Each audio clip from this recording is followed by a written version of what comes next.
दवाइयों की बढ़ती कीमतों के खिलाफ बंगाल के मुख्यमंत्री ममता बनर्जी ने सड़क पर उतरकर प्रदर्शन करने का ऐलान कर दिया है।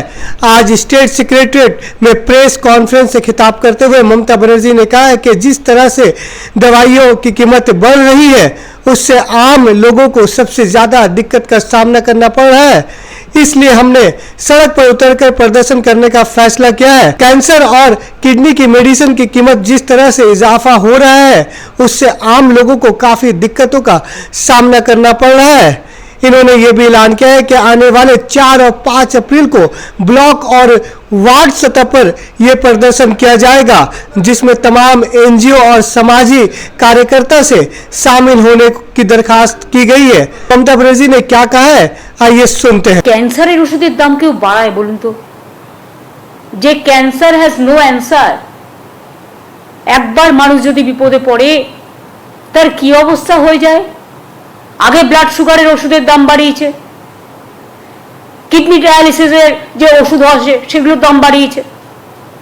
তা সবই যদি বেড়ে যায় সরকারটা তো পড়ে যায়। এদিকটা নজর দেওয়ার জন্য অনুরোধ করছি। আমরা 4 আর 5 শুক্রবার এবং শনিবার বেলা 4টের সময়, বেলা 4টে থেকে 5টা 1 ঘন্টা প্রতি ব্লকে ব্লকে, প্রতি ওয়ার্ডে ওয়ার্ডে ওষুধের দাম বাড়াচ্ছ কেন? মানুষের স্বাস্থ্য আজকে বিঘ্নিত কেন? মানুষের স্বাস্থ্য কেড়ে নিচ্ছ কেন? আর কত দাম দিতে হবে মানুষকে সুস্থ থাকার জন্য? এই দাবিতে আমাদের এলাকায় এলাকায় মিছিল মিটিং হবে এবং সাধারণ মানুষকেও আমি বলবো তারা নিজেদের মতো করে,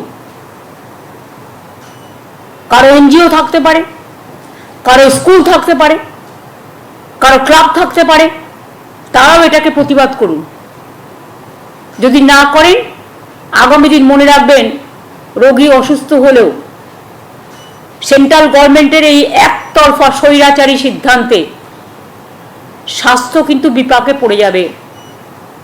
আর স্বাস্থ্য না থাকলে সম্পদ থাকে না, স্বাস্থ্যই সবচেয়ে বড় সম্পদ। আর কত টাকা পেলে কেন্দ্রীয় সরকার নিজেদের ঝুমলাবাজি বন্ধ করবে? ইলেকশনের সময় বড় বড় কথা, আর ইলেকশন হয়ে গেলে তখন সব উইথড্র করে নাও। কেন জিএসটিতে মেডিক্লেমে জিএসটি দিতে হবে? কিসের জন্য? কেন মানুষকে একটা ফ্ল্যাট কিনতে গেলে জিএসটি দিতে হবে? কেন হাইওয়েতে জিএসটি ট্যাক্স নেই? কেন জিরেতে জিএসটি ট্যাক্স থাকবে? কোথায় জানে সাধারণ মানুষ, গরিব মানুষ? আমি পরিষ্কার বলছি, let the good sense must prevail. We cannot accept the price hike of medicine and GST for mediclaim. We cannot accept. And I will request my parliament members also, they are fighting for walk up today because the Jumla party is only one point program to divide the country, and they believe only divide and rule policy, what we don't.